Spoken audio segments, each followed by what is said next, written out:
Welcome to the final session of the series, How the Nature of Man Either Hinders or Aids Being Conformed to the Image of Christ.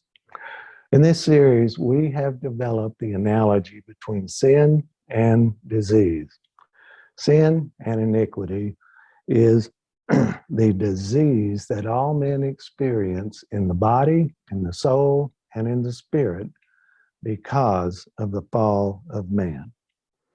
Now, in this final session, we're going to look closely at the spirit or conscience of man in terms of its hindrance and the aid to overcoming that hindrance.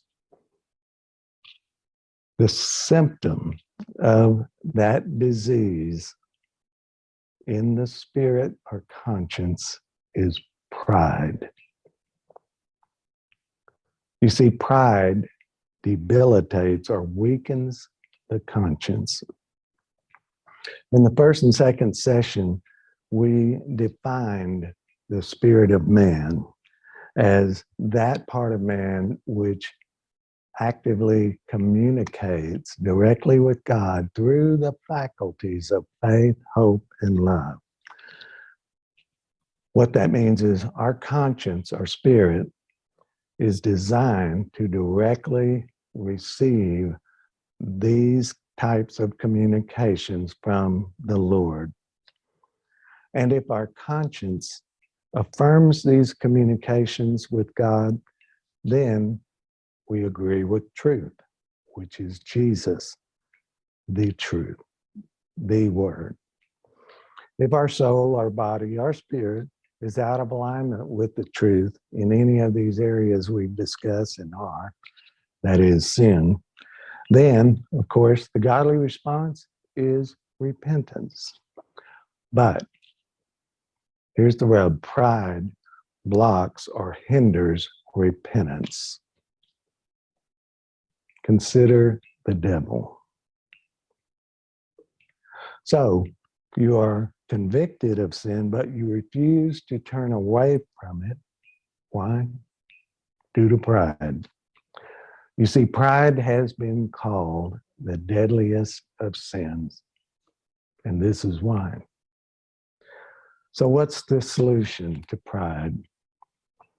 Well, the solution to strengthen the conscience is simply humility, the spirit of humility. Proverbs 29 says, "A man's pride shall bring him low, but honor shall uphold the humble in spirit." The way to salvation and conformity to the image of Jesus is through the spirit of humility. Now, this spirit of humility opens the door to two other necessary spirits of God: the spirit of repentance and the spirit of fear of the Lord. With these three spirits of God, humility, repentance, and fear of the Lord, both your eternal salvation is assured and your conformity to the image of Christ. Now, some Christians think or deceived thinking they walk in humility of spirit. You see, pride has weakened the conscience and prevented repentance, even though they may be convicted, that is, aware concerning their various lusts of this world.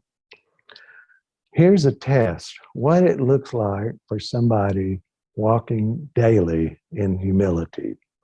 Couldn't put it in better words. It's Psalm 131, only a few verses. It's so good, I want to read it in two translations. The first one, Good News translation, says this, Psalm 131. "Lord, I've given up my pride and turned away from my arrogance. I am not concerned with great matters or with subjects too difficult for me. Instead, I am content and at peace. As a child lies quietly in its mother's arms, so my heart is also quiet within me. Trust in the Lord now and forever." Another translation, the Message, says it this way: God, I'm not trying to rule the roost. I don't want to be king of the mountain. I haven't meddled where I have no business or fantasized grandiose plans. I've kept my feet on the ground. I've cultivated a quiet heart. Like a baby content in its mother's arms, my soul is a baby content. Wait with hope. Hope now. Hope always. Let's look at a couple of simple, straightforward examples of pride versus humility.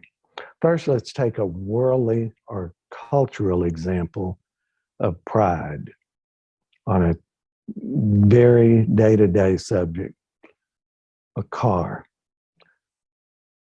If we refer to the car always only as a pre-owned car, that's pride. Humility would simply refer to that car as a used car. Okay, that's cultural, that's a worldly example. Pride versus humility. Let's look at an example of pride versus humility in the spirit, in the kingdom. The spirit kingdom says, in pride, I made a mistake. Whereas the person spiritually who is humble says, I have sinned. Now, a proud conscience says mistakes. Why is that important? Because there's no need to repent if you make a mistake. But a humble conscience says, I have sinned. I do repent. You see the distinction between the thinking, the attitude, the outlook, pride versus humility. So let's press on now toward the prize of the high call of God in Christ. Now, if you recall, in the beginning, we asked you to rate yourself in all these various aspects of the nature of man, including the spirit. And we are now going to do that again at the end now of this session with respect to the spirit or conscience, with what you now know and understand about pride and humility. Pride being the hindrance of the spirit conscience, humility being the aid to overcoming it. Prayerfully rate yourself now in terms of the 1 to 5 rating scale. If you recall, a 1 or 2 rating, self-rating means you haven't really been very diligent about cultivating this aspect of humility in your walk. But the encouragement to you is at least you're self-honest. And my exhortation is it's time to start relying on the Spirit to develop humility. Now, if you rated yourself a 3 or 4, some degree of changing there toward humility, then that does indicate you have some level of ongoing effort in terms of developing humility.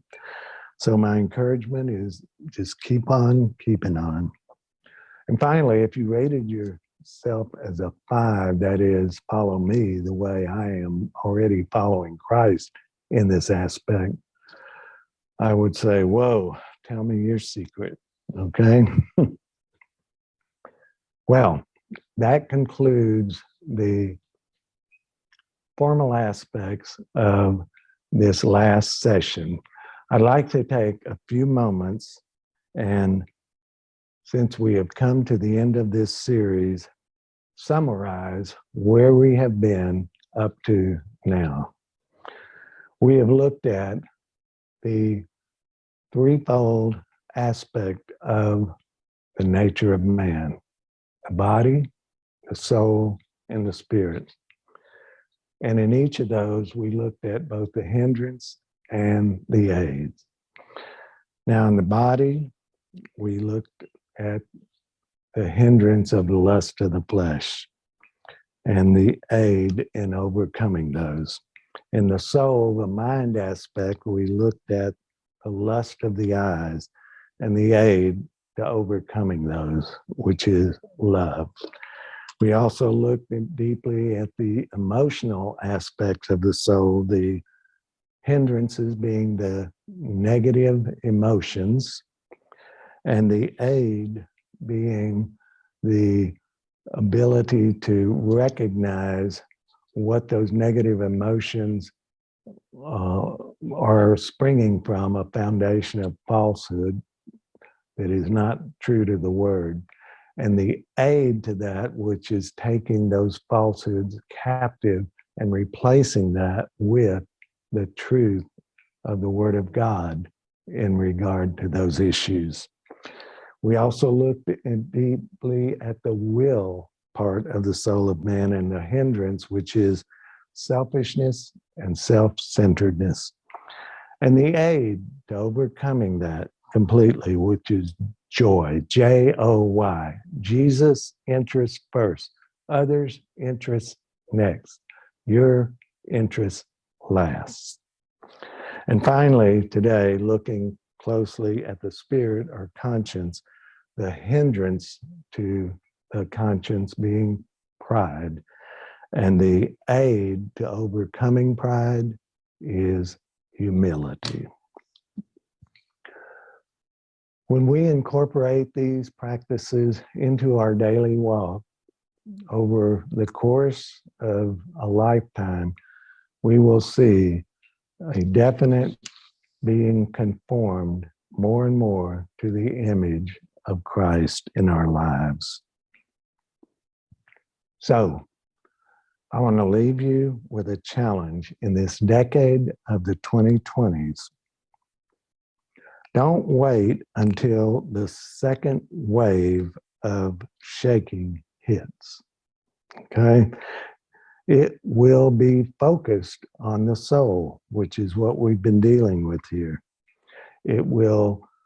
Shaking will cause the destruction of those false foundations we've lived according to in our soulish passions, and enable us, somewhat painfully, to rebuild, if we will, those upon the truth of the Word of God. This series will uncover the hindrances that you live with every day. And once exposed, it will reveal the specific aid that will enable you to overcome so that you will be conformed to the image of Christ. Thank you for participating. Maranatha.